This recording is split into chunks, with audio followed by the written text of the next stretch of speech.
ભૂમા એક ભૂપતિ ન હુષ રાજનજી,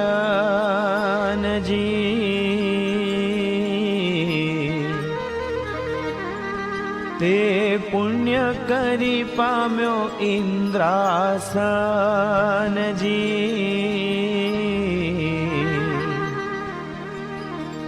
ત્યારે કર્યું ઇન્દ્રાણી વરવાનું માનજી, ઉન્મત્ત થઈ કયું એમ વચનજી,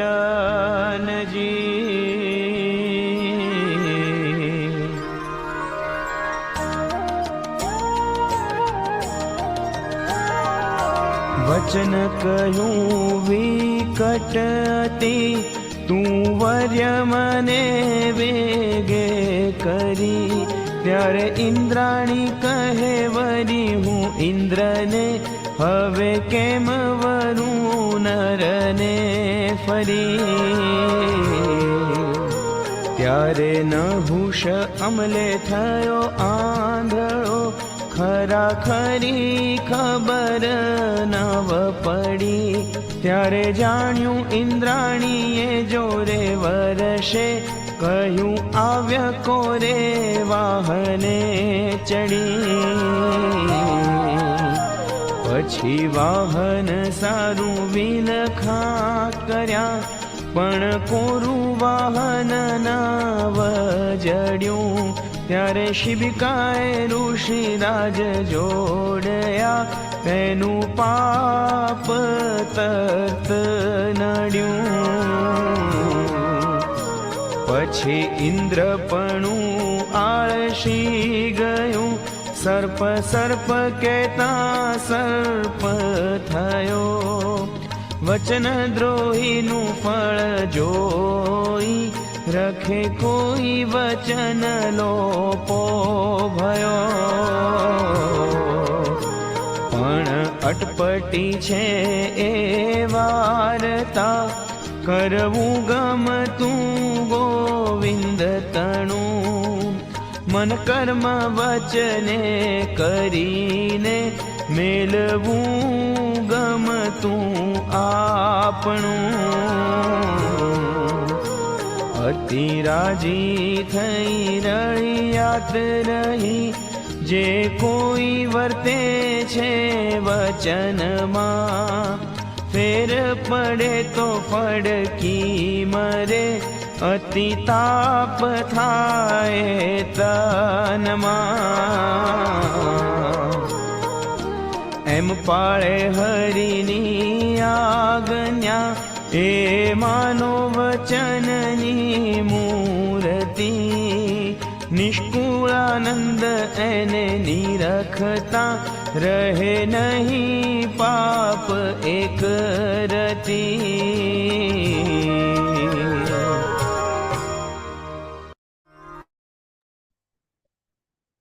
હવે એક બીજું પાછું દ્રષ્ટાંત સ્વામી આપે છે. સ્વામીને ખબર જ છે કે આધુનિક યુગમાં, આજના કળિયુગમાં લોકોને આજ્ઞા પાડવી નહીં ગમે, ધર્મ પાળવો કઠણ પડશે, ભક્તિ કરવી ગમશે, અને એટલે આગળ કૃષ્ણ ભગવાને કીધું છે ને, યદા યદા હિ ધર્મસ્ય ગ્લાનિર્ભવતિ ભારત, જ્યારે જ્યારે ધર્મની ગ્લાનિ થાય ત્યારે ભગવાનના અવતાર આવે છે, ભક્તિની ગ્લાનિ માટે નથી કીધું. તો અહીંયા ધર્મ નહીં જ પાડી શકે કળિયુગના માણસો, એટલે સ્વામી આપણને એક નહીં, બે નહીં, ત્રણ નહીં, એમને જેટલા શક્ય હોય એટલા દ્રષ્ટાંત આપી અને આપણને વારંવાર વિનંતી કરીને સમજાવે કે ભલા માણસ સમજો, કોઈ એક જ ચૂક્યો તો એવું નથી, આવું તો ઘણા ચૂકેલા છે. તો કે હજી તમને એક દાખલો આપું. રાજા થઈ ગયા નહુષ કરીને, એમનું તપ એટલું બધું હતું, છતે દેહ સ્વર્ગમાં આવતા ને જતા, આમ મનુષ્યથી સ્વર્ગમાં ન જવાય, પણ અર્જુન ને નહુષ બે જઈ શકતા, અને એને ઇન્દ્રનું પદ મળેલું.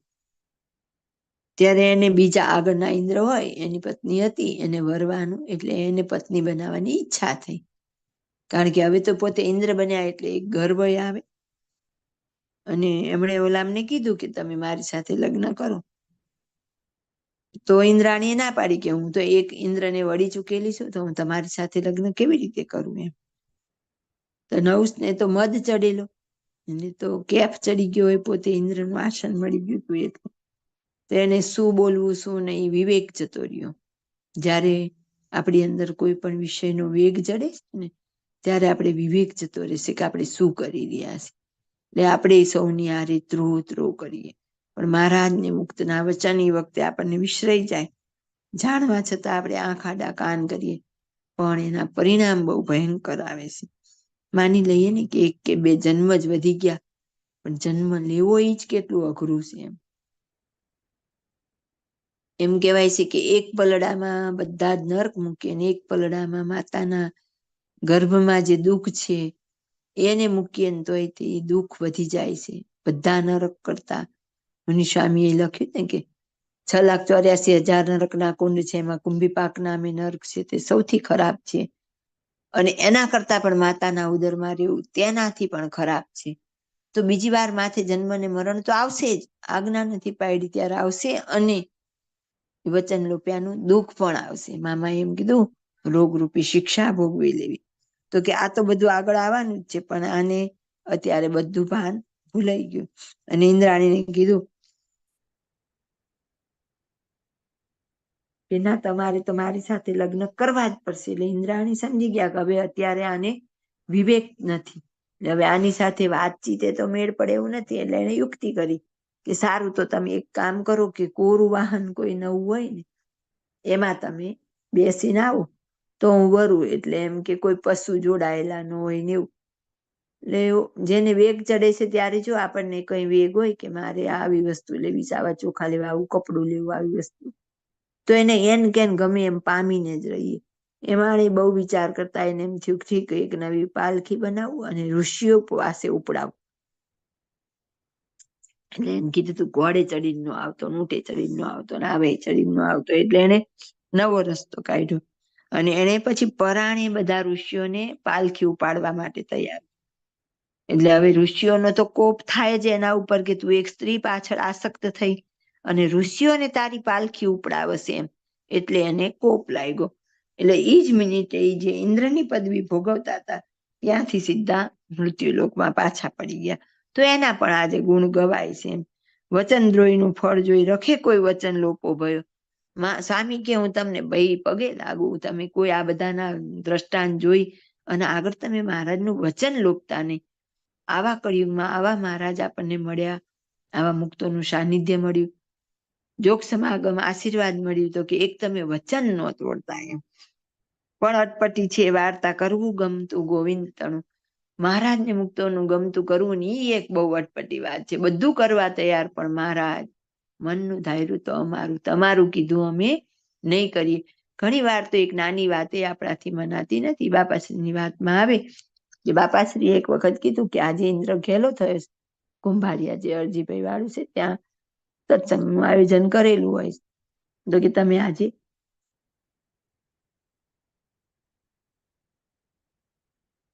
બહાર ન કરશો, રસોઈ બાંધેલું હોય ત્યાં કરો. તો બધા કે પણ ના, અહીંયા જગ્યા નાની પડે ને વ્યવસ્થા થાય એવું નથી. એટલે કે બાપા એ શક્ય નથી. તો બાપા પાછા તોય બીજી વાર કહેશે કે તમે માનો આજે ઇન્દ્ર ઘેલો થયો, તો એ નથી માનતા અને રસોઈ બનાવે. એટલે બાપા બાજુ બેઠા હોય ને બધાને કે એ કે માનતા નથી, પણ હમણાં હેરાન થવાના છે. પછી ઈશ્વર સ્વામી એમ કે બાપા આ તો બધા તમારા સેવક છે, ઇન્દ્રને ના પાડો ને. તો કે ઇન્દ્રને કેમ ના પાડવી, આ બધા માનતા નથી. તો કે ઇન્દ્ર તો પણ તમારો ચાકર કહેવાય ને, આ તો સેવક કહેવાય તમારા. પછી તો બાપા ઇન્દ્રને રોકે છે, અને ફરતા બધા ગામમાં ખૂબ જ વરસાદ થાય ને કુંભારિયામ ન થાય. પણ ત્યાર કદાચ આપણે હોઈએ ને, આપણને એમ થાય લે એવડા મોટા બાપાને રાજી કરવાથી યજ્ઞ કરતા હતા, અને એવડી વાત ન મનાણી કે તમે મંડપ અહીંયા નો બાંધો, રસોઈ અહીં ન બનાવો. એમાં આપણે પણ આવું જ કરીએ. માસી મામા મોટા આપણને કહેતા હોય ને ત્યારે પણ માસી અમારે તો જવું જ પડે, પણ માસી આમ લાવવું જ પડે. એટલે પછી મોટા સમજી જાય કે અમને ડૂબવું જ છે તો ડૂબવા દો. એટલે એમ કે આ બહુ અટપટું છે મોટાનું વચન પાળવું ને, એ વચન પડાતા નથી. મન કર્મ વચને કરીને મેળવું ગમતું આપણું મન કર્મ ને વચન બધી રીતે આપણને ગમતું હોય, પણ જો મહારાજને મુકતો ના પાડે કે આ કામ તમારે નથી કરવાનું, તો એ જ મિનિટે આપણી તૈયારી હોવી જોઈએ. જેમ બ્રહ્માનંદ સ્વામીને વડતાલનું મંદિર પૂરું થયું અને મહારાજ એમ કીધું ચલો તમારા વગર અમારે કોઈ કીર્તન બનાવનાર નથી, તો કે તમે અમારી સાથે આવો. ત્યાં બ્રહ્માનંદ સ્વામીની સાથે પૂજા નથી હોતી, તો બ્રહ્માનંદ સ્વામી એમ કે હું મંદિરમાં જઈને પૂજા લઈ આવું, તોય મહારાજ ના પાડી દે, પૂજા પણ નહીં, અહીંથી અમારી સાથે ચાલો. અને બ્રહ્માનંદ સ્વામી એમની સાથે ચાલી નીકળે છે. એ તો આપણે એવા વચન પાળવાના આવે ત્યારે આપણને ખબર પડે કે નાનું દેખાતું એવું વચન પણ કેટલું મોટું આપણું કામ કરી જાય છે. કાં આપણું બગાડી પણ જાય અને કાં આપણું સુધારી પણ જાય. આગળ દ્રષ્ટાંત કદાચ આપી દીધું હોય તો એ મને યાદ નથી કે ગુણાતીતાનંદ સ્વામી પાસે એક હરિભક્ત આવે છે અને એમ કહેશે કે મારા દીકરાના લગ્ન લેવાના. સ્વામી વિચારીને એમને ના પાડે છે કે તમે ઉતાવળા ન થાવ, તમે થોડો ટાઈમ પછી લગ્ન લેજો. તો સ્વામિનારાયણ તે હરિભક્તના જે વેવાય હોય ને બહુ ઉતાવળ કરે છે કે એમને 2 દીકરીઓ વડાવવાની હોય છે, એક માનવી. તો કે ના, તો અમારાથી નથી હવે ધીરજ રખાયું અને લગ્ન તો લેવા જ પડશે. એટલે સ્વામીને આવીને આ ભક્ત વાત કરે છે કે મારે લગ્ન તો કરવા જ પડે એવું છે. તો સ્વામી કહે છે કે આ વર્ષે ન કરો તો વધારે સારું, પણ હવે પરિસ્થિતિ એવી હોય ને આપણે પાછા એટલા દ્રઢ ન હોઈએ એટલે લગ્ન લેવાનું નક્કી થાય. સ્વામી એમ કહે છે કે હવે તમારે ન રોકાય એવું હોય તો કઈ વાંધો નહીં, લગ્ન લો તો ભલે લો, પણ એને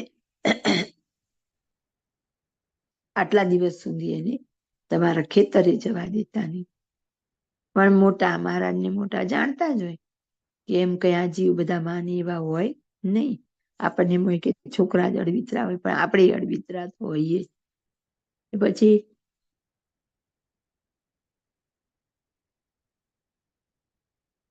સ્વામી એમને એક પાછું સ્ટેપ આપે કે કદાચ વાડીએ જાય તો કે એને કહેજો કે શેરડીનો રસ નીકળીને ગોળ બનાવતા એ જમાના, તો કે ત્યાં નજીક ન જાય.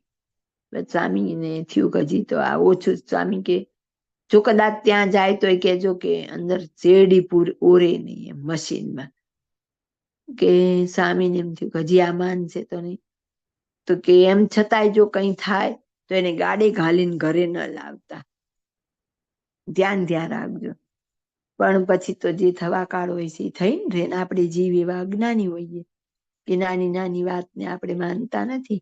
આપણે જન્મે જય રાજાનું પણ જોયેલું કે એમને કીધેલું જ હતું કાળો ઘોડો ન લેતા, આ બાજુ ન જતા, ત્યાં એક સ્ત્રી મળે એને ન લાવતા, બ્રાહ્મણને બોલાવીને યજ્ઞ ન કરતા, કરો તો પછી વૃદ્ધ બ્રાહ્મણને લાવજો, એ સ્ત્રી લાવે એની આ લગ્ન ન કરતા. તો એ બધું જ થાય છે, શ્રાપે થાય છે. એમાં આપણે બધા આવી રીતે આજ્ઞા લોપ્યા કરીએ છીએ. અને આજ્ઞા લોપના ફળ પણ ભોગવ્યા કરીએ. તો ગુણાતીતાનંદ સ્વામીએ એથી આગળ કીધું કે તમે ઢોલ ન વાગે એનું ધ્યાન રાખજો. પણ ભાઈએ લગ્ન પણ લીધા. લગ્ન પછી તરત બધા કુટુંબીઓ સગાવાલા બધા ખેતર જતા હોય તો આ ભાઈએ ઉપડી જાય. પછી ખબર પડે કે તો ખેતર ગયા. તો કે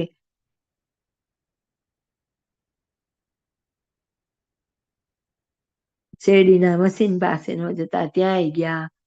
શેરડી ઓરી ખરી, હાથે આવી ગયો, ગાડામાં ઘાલીને લાવવાની ના પાડેલી હતી, તો પણ ગાડામાં નાખીને ઘરે લાવવા આવ્યા. લગ્ન ગાળો જ હતો, એના લગ્ન થયા એટલે ઢોલ વાગતા હોય બીજાનું ફૂલેકો નીકળે એટલે.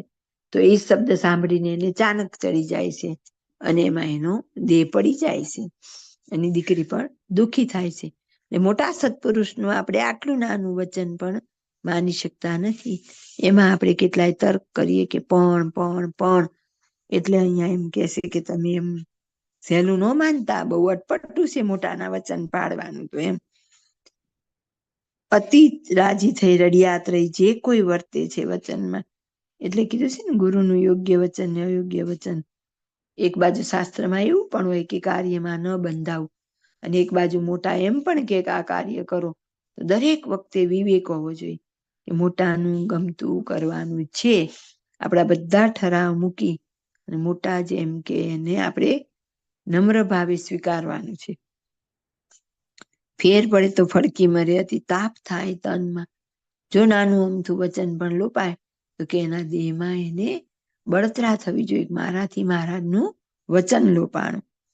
એમ પાડે હરિની આજ્ઞા એ માનો વચનની મૂર્તિ. જો આવી આજ્ઞા પાડીએ છીએ, વચન પાડીએ તો એને વચનની મૂર્તિ ગણાય.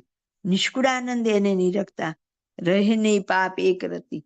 જે ભક્ત આવી રીતે મહારાજની આજ્ઞામાં ખડે પગે રહે, એવા મુક્તને દર્શને કરીને આપણા એક પણ પાપ ઉભા રહે નહીં. એક રત્તી ભાર પાપ આપણે એવી રીતે કરીએ તો વાત જુદી છે. આ તો આવા ભક્તના દર્શન જે કરે એના પણ એક પણ પાપ રહેતા નથી. જય સ્વામિનારાયણ.